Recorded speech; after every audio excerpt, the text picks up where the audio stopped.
waaw la famille naka ngeen yendoo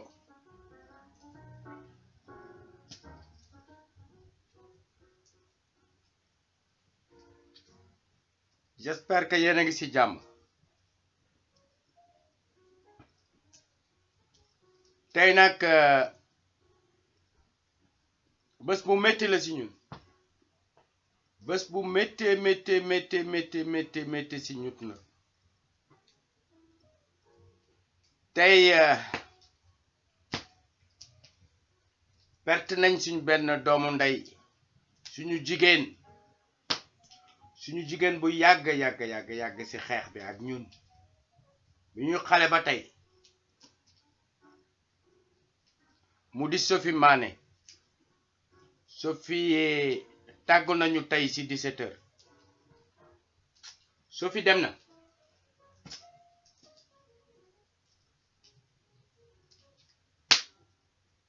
immigration moo métti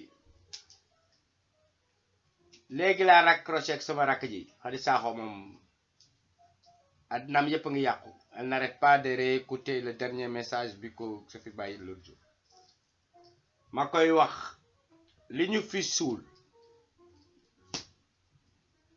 ki njëkk a suul bépp lañ fi njëkk a suul ak ñoom Fay Ringo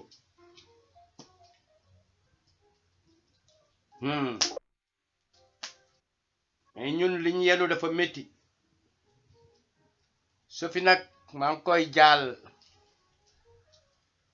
ngi koy jaal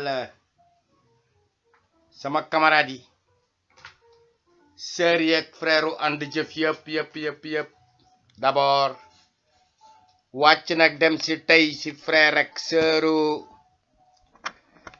yoonu askan wi ma jey Mbodj jaaleel ma camarade yëpp Sophie dina ñëw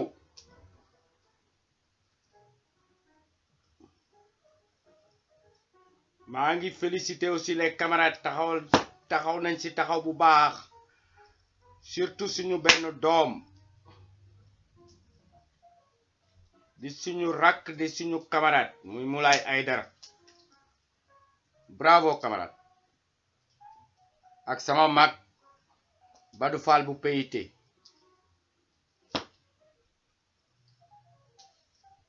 la lutte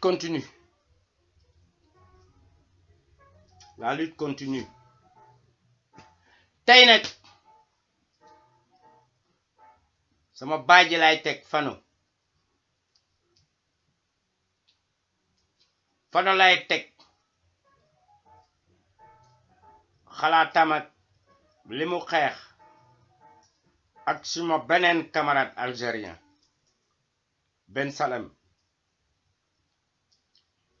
moom mu wax ñu suñu Ligue de libération nationale yi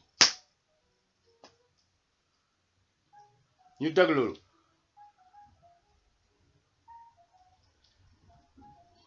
métti na. Le dernier hiver dans les maquis du nord de l'Algérie, il y avait des maquisards qui étaient en chemise trouée ou pieds nus dans la neige. Ils n'avaient même plus de vêtements, voilà, ils n'avaient plus de munitions, etc. Donc c'était héroïque, c'était des survivants, du point de vue purement militaire. Mais comme il y avait eu des actions diplomatiques et qu'il y avait le FLN à l'extérieur et qu'il y avait ce qu'ils appelaient l'armée des frontières au Maroc et en Tunisie, donc là il y avait des camps d'entraînement, etc. Ils étaient chargés de matériel, tout neuf, etc. Et donc la guerre continuait quand même. Mais à ce moment-là, déjà, comme ils avaient beaucoup de moyens, ils ont déjà commencé à aider les mouvements révolutionnaires et les mouvements pour l'indépendance des autres pays africains. Et à commencer par les pays colonisés par le Portugal, comme l'Angola, le Mozambique, par exemple, qui ont toujours eu déjà avant l'indépendance. Hein. Il y a eu aussi, pas que l'Angola, il y a eu aussi des pays aussi francophones. Hein. Il y a eu des gens de l'UPC. qui étaient dans des bases d'entraînement de l'armée. L'UPC, c'est le parti indépendantiste du Cameroun. C'est exactement l'équivalent du FLN pour le Cameroun, c'est-à-dire c'est les indépendantistes, et qui ont subi le même genre de guerre. La deuxième guerre d'Algérie, en Afrique, c'est le Cameroun. Et même en nombre de victimes, etc., selon les estimations, ça a entre 300 000 et 500 000 morts au Cameroun. Voilà, on va dire 300 000 morts, mais pour le Cameroun, c'est énorme.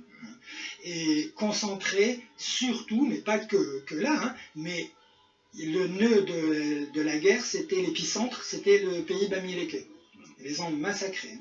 Et au napalm, hein, et avec des lance-flammes. Des lance-flammes, et les militaires avançaient avec les lance-flammes, exactement les mêmes images qu'on voyait pendant la guerre du Vietnam, dans des villages vietnamiens où on voyait des GI qui avançaient avec des lance-flammes comme ça, et les lance-flammes, la flamme, elle a une dizaine de mètres, je sais pas combien, hein, et donc ça brûle tout, quoi, ça carbonise tout ce que ça touche, hein, que ce soit des êtres humains, des arbres, des maisons, n'importe. Et plus les tortures, etc. Et donc là, les premiers militants de l'UPC ont envoyé des jeunes, hein, qui recevaient des formations militaires. Il y avait des formations politiques et des formations militaires. Et qui les ont beaucoup aidés, mais qui ont aidé surtout, parce que le Cameroun, l'UPC, en fait, quand il y avait l'indépendance, contrairement à l'Algérie, c'est le FLN qui a pris le pouvoir, mais au Cameroun, non. Au Cameroun, l'UPC a été écarté au moment de l'indépendance, parce que l'indépendance a été bien goupillée, hein, pour que ce ne soit pas les indépendantistes qui prennent le pouvoir. Et c'est les mêmes qui ont toujours le pouvoir jusqu'à aujourd'hui. Oui, ça fait partie de la fameuse, il faut le dire, hein, maintenant c'est pas tabou, la fameuse France-Afrique. Hein.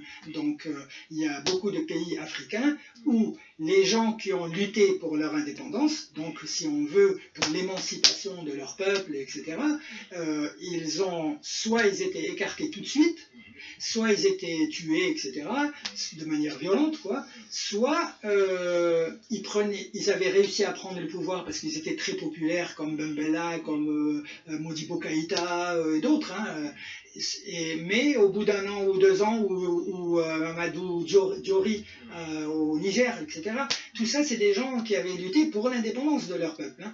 Et donc, ils se retrouvent pendant 1 an, 6 mois ou 2 ans après l'indépendance au pouvoir, mais complètement bloqués de partout. Et finalement, chacun d'entre eux va subir un coup d'État militaire. Un coup d'État militaire de l'équivalent d'un harki pour l'Algérie. C'est-à-dire des anciens, par exemple, le général Séni Kounché au Niger, c'était un adjudant de l'armée française. Et donc, ils l'ont poussé pour faire un coup d'État à Diori. Et après, il est resté au pouvoir toute sa vie, etc. Donc, partout. Hein, au Mali, c'est pareil, hein, Modibo Keïta. Alors, bien sûr, à l'époque, ils débutaient, ils étaient presque tous très jeunes, hein, comme dirigeants politiques et tout, donc ils pouvaient commettre des erreurs aussi, hein, il faut être objectif. Mais, même au Mali, par exemple, il a été renversé par un coup d'État du capitaine Moussa Traoré, qui après ils sont tous mis des grades de généraux eux-mêmes, hein, dans ces pays-là, même en Algérie aussi, hein, il y a plein de généraux qui se sont mis le grade eux-mêmes, hein, oui, et donc, voilà, c'était un peu la situation qu'il y avait en Afrique, et en Algérie, malgré tout ce qui s'est passé après l'indépendance, etc., parce que il y a tout et son contraire, hein. C'est pas tout idyllique non plus. Et donc, malgré tout ça, c'est très important les muy wax ni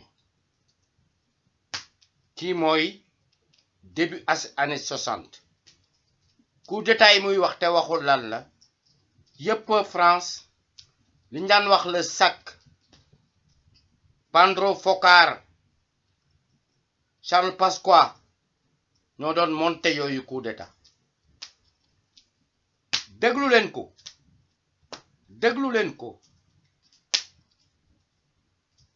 allez. Et les Algériens ont continué à soutenir tous les autres militants indépendantistes des autres pays africains qui, certains, n'ont eu leur indépendance que 10 ans après, voire plus que de 10 ans. Hein. Il y avait aussi des militants du Frélimo, enfin voilà, de toutes sortes, tous les mouvements indépendantistes armés avaient des bases d'entraînement en Algérie et en plus on leur fournissait de l'armement. Et Alger était devenu un genre de Mecque, comme la Mecque des révolutionnaires ou des indépendantistes, y compris d'ailleurs, pas que africains, hein, y compris par exemple les Black Panthers. Le Black Panther Party aux États-Unis, des Afro-Américains, leurs dirigeants, ceux qui n'ont pas été mis en prison comme Bobby Seale, Huey Newton, etc., ils se sont retrouvés réfugiés en Algérie, comme par exemple Eldridge Gulliver, qui était, d'ailleurs il est très célèbre, après c'était le mari de comment s'appelle la grande Myriam Makeba, qui a continué à soutenir ces combats-là jusqu'à la fin de sa vie. Hein. Jusqu'au dernier concert qu'elle a donné avant sa mort à Rome, elle continuait à lutter pour les droits de ces gens. Ouais, Mandela aussi. Oui, alors il y a eu Mandela qui était tout jeune, hein, qui a passé des années en Algérie et qui a été complètement, voilà, il participait aux formations politiques de l'ANC, etc. Parce que l'ANC, on ne le sait pas, mais elle a plus d'1 siècle, hein, en réalité. Et donc, l'ANC était, si on veut, pratiquement un frère jumeau du FLN. Pendant la guerre déjà aussi, hein, pas seulement après l'indépendance. Hein. Et après l'indépendance, ben évidemment, vu que l'Algérie est un pays riche avec le pétrole et tout ça, donc ils avaient les moyens d'aider tous ces gens. Et donc ils étaient reçus, ils avaient des maisons, ils avaient des centres de formation, des écoles, etc., des camps d'entraînement, des moyens matériels qui étaient envoyés, et puis aussi de l'aide humanitaire, hein, par exemple des médicaments, des choses comme ça, pour S'il te plaît, camarade. Lolo moo leen di woon la raison pour laquelle, par exemple, les pays capitalistes, la France, a indexé l'Algérie. Parce que l'Algérie, dans les années 70, c'était le seul pays d'Afrique boo xam ne mi mënoon na taxaw ne le néocolonialisme tegul loxoom si moom. Même l'Algérie était devant l'Afrique du Sud. Il n'avait rien à envier à l'Afrique du Sud. De fil en aiguille, le gouvernement français montait un problème à l'intérieur de l'Algérie. Avec le fils, avec le fils, il faut le problème algérien yi jóge ba Algérie perd pas mal de plumes. Lu ko waral lii le camarade Ben Salam di wax aywa. Et les populations en guerre à ce moment-là, parce que les guerres ont continué. On en parlait moins, et des fois ça passait aussi un peu plus inaperçu pour les francophones, parce que c'était dans des pays lusophones ou hispaniques, hein, donc on ne s'en rendait pas trop compte. Mais n'empêche qu'il y avait aussi une aide sous forme de médicaments, sous forme de biens alimentaires, etc. Tout ça. Donc voilà, l'Algérie a continué et jusqu'à aujourd'hui, il en reste encore. Hein. Jusqu'à aujourd'hui, il reste encore quelques réfugiés politiques de cette époque-là en Algérie, et il y en a même quelques-uns aussi qui se sont installés, qui sont devenus algériens, hein, qui ont pris femme sur place ou je sais pas quoi, voilà, et ils ont fondé une famille. Et François Fanon, juste pour résumer la vie antérieure à l'Algérie, il était psychiatre. Il a fait ses études à Lyon, il a eu ses diplômes et tout ça, et après, alors déjà à ce moment-là, il commençait déjà à être en relation avec les milieux communistes, avec les milieux de Jean-Paul Sartre, tout ça, etc., et les milieux indépendantistes, justement, algériens. Et il était en relation avec tous les anciens membres de la rédaction du journal El Moujahid, en Algérie, en France plutôt, qui étaient imprimés dans des imprimeries en France, dans des campagnes reculées, genre en Ardèche ou comme ça, par des imprimeurs et des éditeurs français. qui aidaient, hein, qui avaient déjà d'ailleurs aidé pendant la guerre d'Algérie aussi, hein, comme par exemple Pierre-Jean Oswald, hein, mais d'autres aussi, des chrétiens de gauche, des communistes, etc. Là, tout à l'heure, je parlais évidemment des massacres et tout ça, etc. Mais il se retrouve là-bas, directeur du plus grand hôpital psychiatrique de toutes les colonies. Et là, malgré quand même, il aurait pu faire soit le bourgeois, soit le psychiatre né, et voilà, s'occuper que de ça, sa passion, c'est sa vie, et voilà.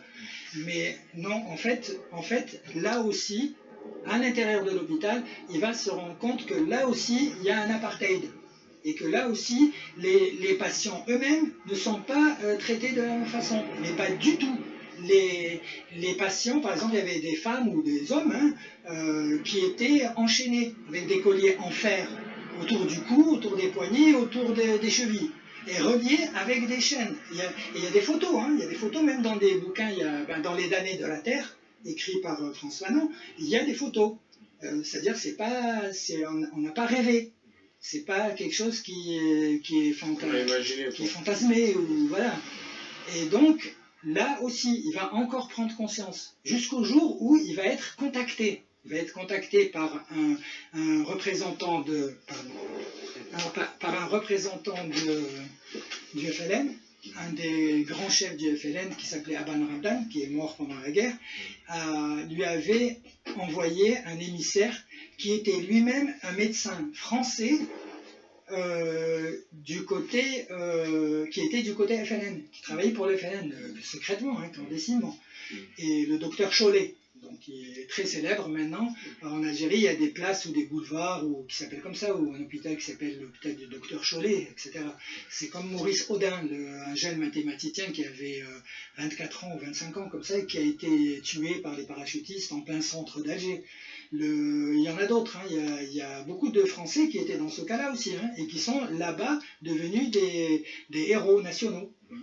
Et donc, Frantz Fanon est contacté par ce docteur de la part des dirigeants du FLN pour essayer de mettre en place une espèce de thérapie préventive pour les dirigeants du FLN qui seraient arrêtés par la police ou l'armée française. Et le but, c'était de leur donner des armes psychologiques pour ne pas divulguer tous les secrets sous la torture. Voilà, c'était ça le premier contact qu'il y a eu, voilà, historique. Hein. Et donc, sur place, quand il était à l'hôpital de Joinville. Après, évidemment, il a même quitté l'hôpital, etc. Il est rentré dans la clandestinité, il était dans les maquis, etc. Et finalement, il a aussi aidé pour créer des structures médicales dans les maquis de l'armée de libération nationale. Et il a finalement, après, été il a été membre et après rédacteur en chef du journal El Moudjahid.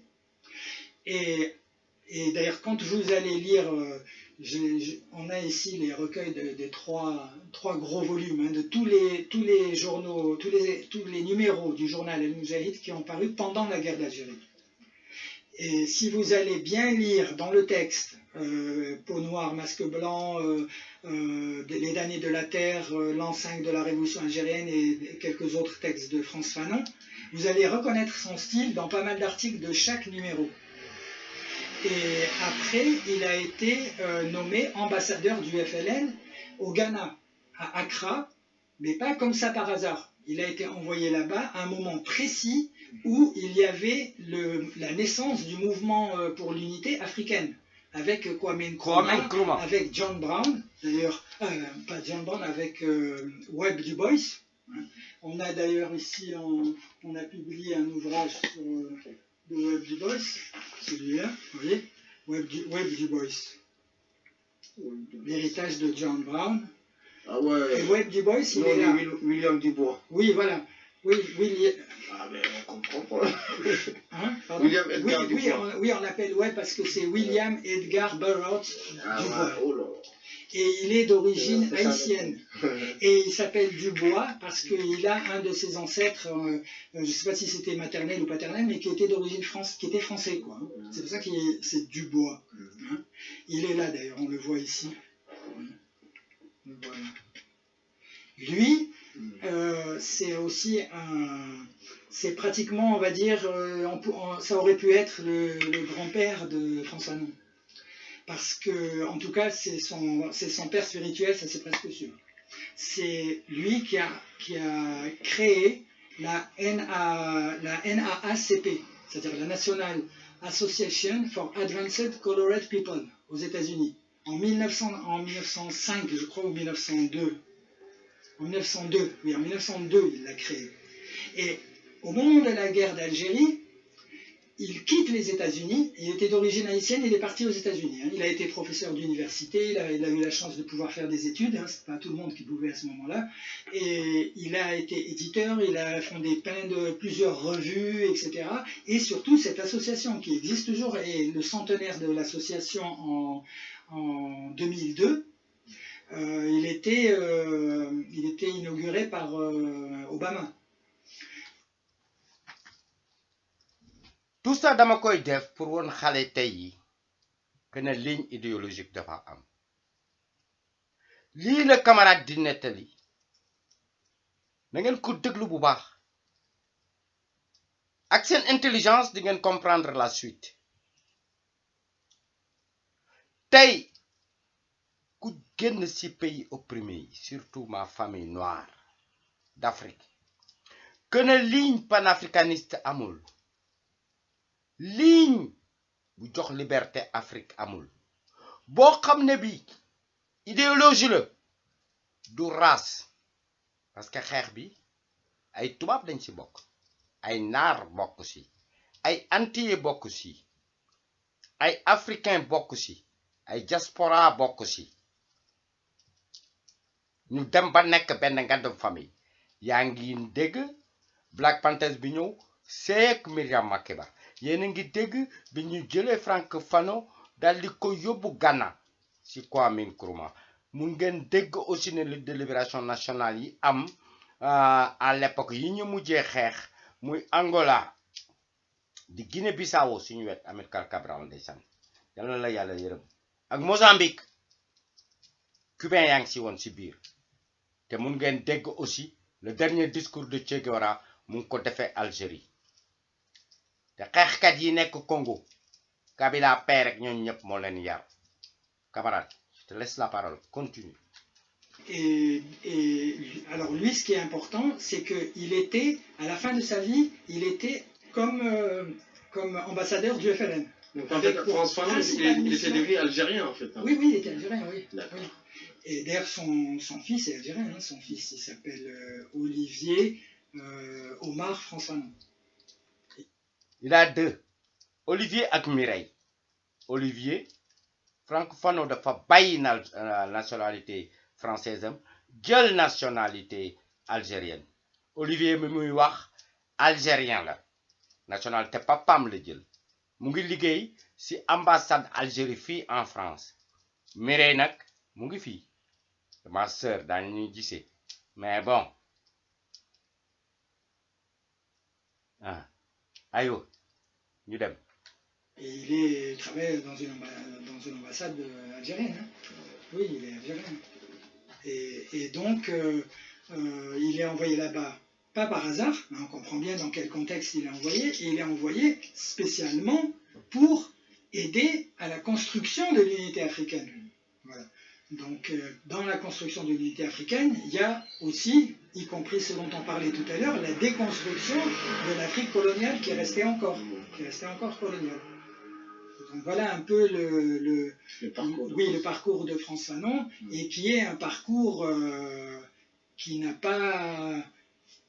resté toujours le même. Hein. Il n'a pas changé d'opinion ou quoi que ce soit, il est toujours resté le même. Et c'est pour ça que dans cet ouvrage qu'on a publié de lui, c'est un ouvrage, ça s'appelle François Fanon, l'homme de rupture.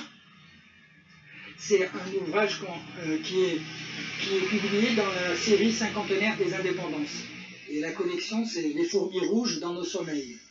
Dans cette collection, il y a des livres hors série, et il y a deux séries. Une série cinquantenaire des indépendances et une série centenaire anticoloniale. Centenaire anticoloniale. Alors, la série centenaire anticoloniale, comme cet ouvrage en passant par Tombouctou, l'épopée de Moulay Hiba, sultan insurrectionnel anticolonial, roi de Marrakech et du Sahara, 1912. Lui, par exemple, il a coordonné et dirigé une partie, et coordonné les autres, pratiquement toutes les résistances qu'il y a eu dans le Sahara et le Sahel, parce qu'en fait, le Sahara et le Sahel, il n'y a pas de frontières, hein. C'est même la nature, hein.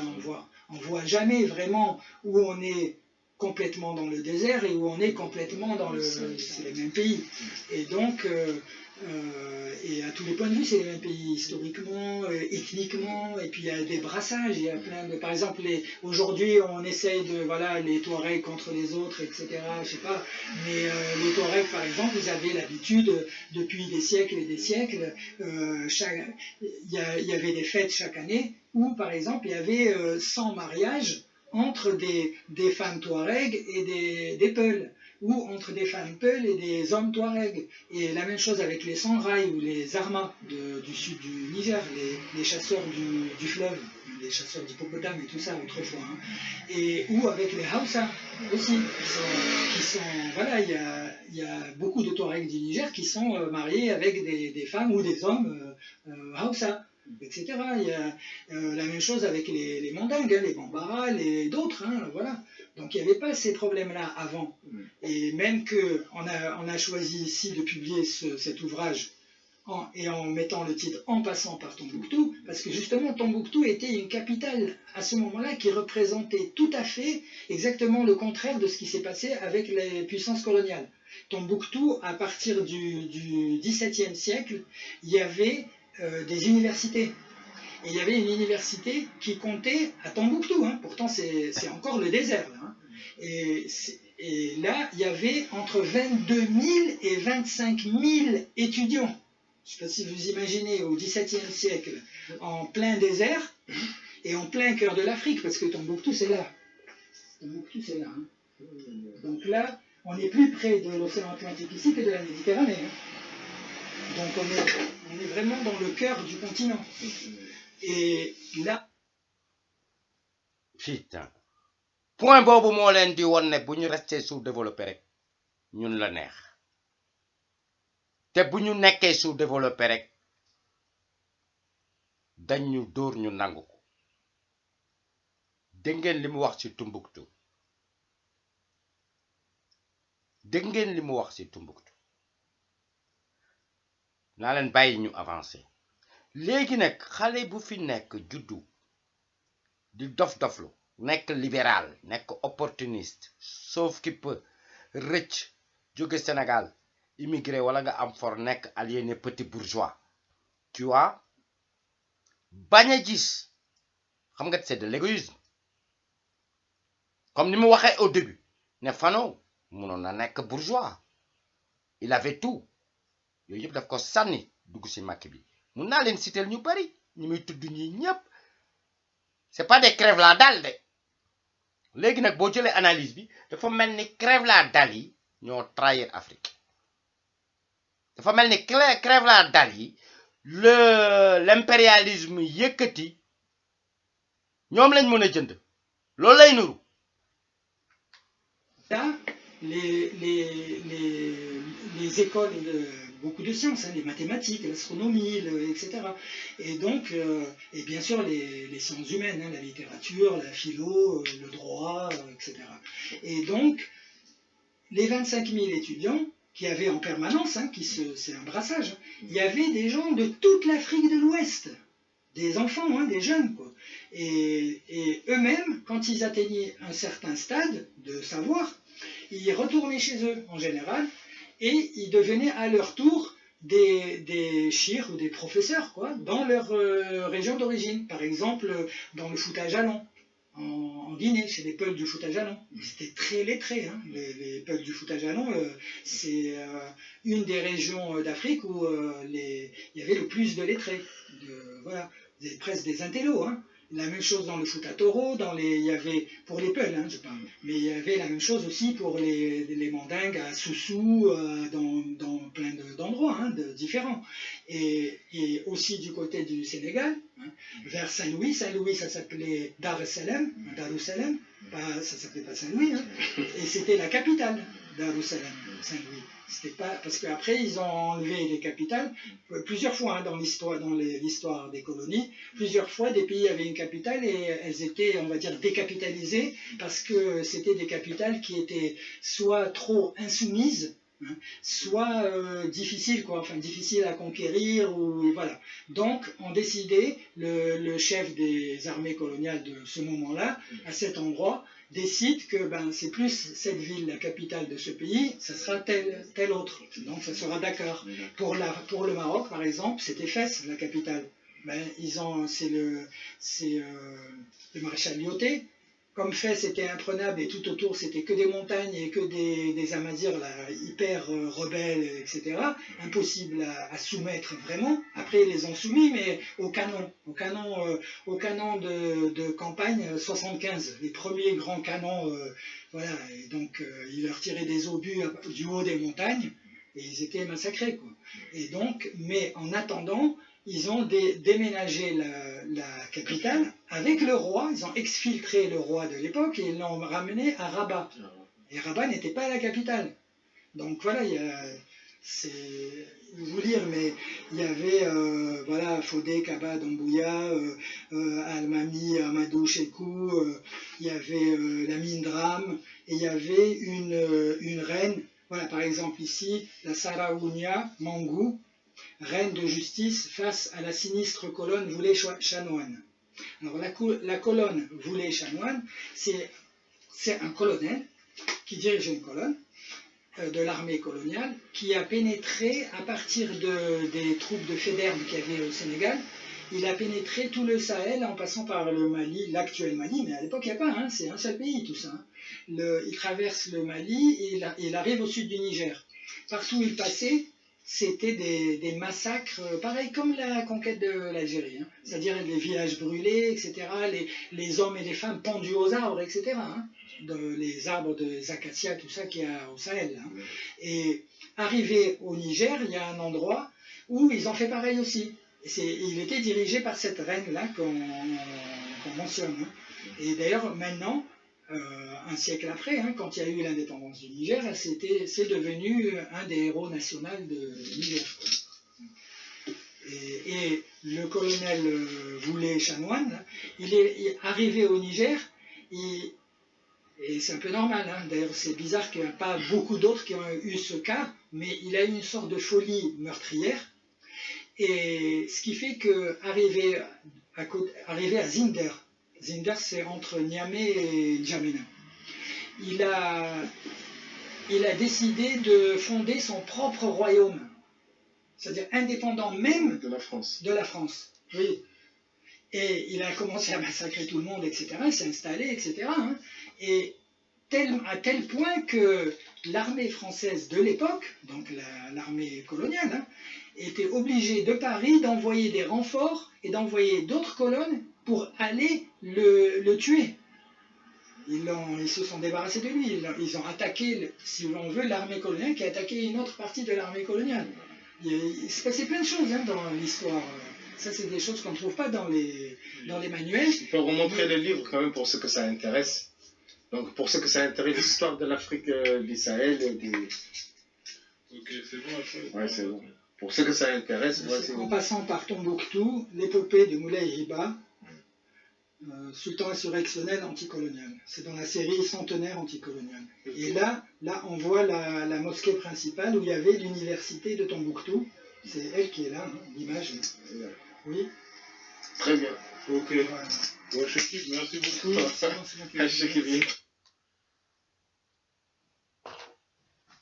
Il n'y a rien à rajouter. Rien à rajouter. Vidéo bi ku bugg a débattre ñëwal ku bugg a débattre ñëwal encore une fois dama doon wax ne tey daal suma xol dafa fees na ngeen ñaanal sama jigéen sama camarade ku bëggoon Sénégal ku xeex toute sa vie pour le Sénégal vraie militante ñaanal leen ko